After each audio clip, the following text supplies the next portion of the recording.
Everyone, so this is actually technically the second part of a video I was filming. The previous part one is talking about different options to get to Japan if you want to teach English, or just options in general for getting here. I split this half into its own separate video because the last one was going to be about 20 minutes long if I didn't. This video will talk specifically about my application process and what I personally went through, which is focused more on JET. So if you're interested in that program, or maybe Interac or one of the similar ones, this may be helpful. If you just want to hear more about your options in general, you might want to go ahead and check out part one. To talk specifically about my experiences applying, it actually took me 2 years. My first year, I applied to JET coming straight out of my undergraduate. I applied during my senior year and was rejected soundly at the paper application stage. But I applied again the year after, during my first year of graduate school. And I got a different person to do my letter of reference. I worked on my essay a little bit more. I could give an example of what I did for my undergraduate thesis, which pertained to Japanese. So I think those things helped bump me up a little bit. Because, yeah, the second year I got accepted with no problems whatsoever. How JET works is, I think the application is still open for this year, actually, if you wanted to, throw yours together and put it in. The application will generally start in October. For me, it was the middle of October. They'll put it online, and you have to go through everything.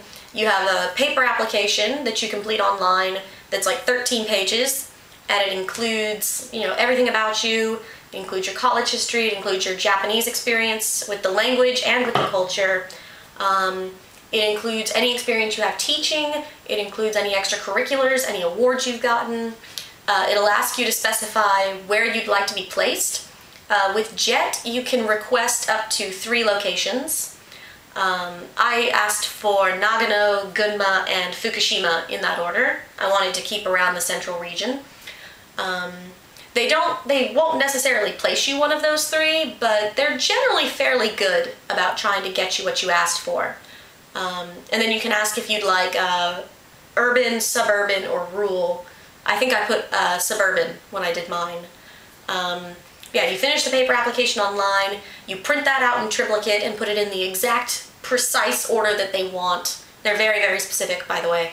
And then you also have to get 2 letters of recommendation. One of them has to be from someone academic, so like a professor of yours or someone in that field. My letters of reference, one of them was obviously my Japanese teacher. That should be a no-duh, because she was my teacher. She could speak about how I did in class, my interest in Japanese language, my interest in Japanese culture, the fact that I was her TA. I went above and beyond trying to help people learn Japanese. So obviously that's a good one. My second year, I had a letter of reference from another professor of mine. He was actually, at my university, we had the course of tabletop role-playing games, where you had to learn all about the mechanics and how to create one and what goes into one. And the final assignment is to create your own tabletop role-playing system. It was great. But that guy, he's a fantastic teacher. And also, he has his own academy outside of his university job, where he teaches kids with special needs, like extremely autistic children, that kind of thing. It's an alternate school that they can go to. So, that letter of reference could speak to, from his experience as an educator and an administrator, what he would look for in hiring a teacher, and what skills I had that would make me a good teacher. And of course he could speak about what I did in class and my drive and creativity and all that good stuff. So those 2 put together, I think were a really good combination, because it could speak to me both academically and in terms of being a real teacher. The other part that you have to throw in there is what's called your statement of purpose. Most of the companies will request a statement of purpose from you. In JET's case, it's 2 pages, no more. It could be less, but you'd be really, really stupid to make it less. The year I got accepted, I focused a lot more on what I individually could do for JET, or unique skills that I had, or unique training that I had, that I could then bring to the classroom that would make me possibly a better pick than someone else.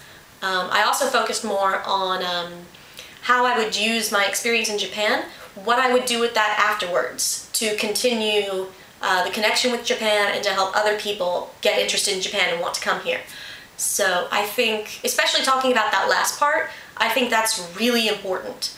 Because of course they want to give the experience to people who would continue to use it, and it would just kind of like, you know, love of Japan and the culture would propagate itself. After you compile your huge application, I think mine was about this thick, once you got everything in triplicate and situated in just the right way, you mail it off, and you mail that off, I think the deadline's normally mid-November. In February, they'll post this giant PDF of all the numbers online. If you've ever seen an anime, like especially in Love, Hina, where they've got the giant boards outside of the colleges with numbers, it's exactly like that, just online. Yeah, if you find your number on there, congrats, you get an interview. They'll also send you an email personally to your account, like, you know, I guess just in case, and also to tell you the details. The interview wasn't that bad, actually. The most nerve-wracking part of it was easily the wait. Yeah, the interview at the Houston consulate, I've heard from everyone, is a very relaxed experience. I've heard other consulates are a lot meaner, and they'll try to ask you trick questions. You know, I've heard people asking, like, or some of the questions would be like, you know, who's the current Japanese prime minister? You know, give me various details about the Japanese government and Japanese politics. My interview was nothing like that. It was very relaxed. I had 3 people. 2 of whom were former Jets, and 1 of whom was Claire Staff, who is Japanese. He was there to test my ability.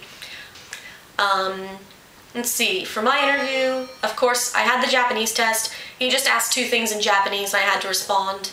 I don't think I was particularly eloquent or good at it because I was nervous during that part. Let's see, they spent a large portion of it asking me about using new emergent technology in the classroom, because my graduate program was emerging media and communication, specializing in applying those to education. They also asked a couple of other questions about how I would deal with things, because while I'd studied a lot, and that was evident, it was my first time going abroad. All in all, the whole thing took about 15-20 minutes total. You interview at the end of February, normally, and then you find out if you were accepted onto JET in April. So it's 2 months of waiting.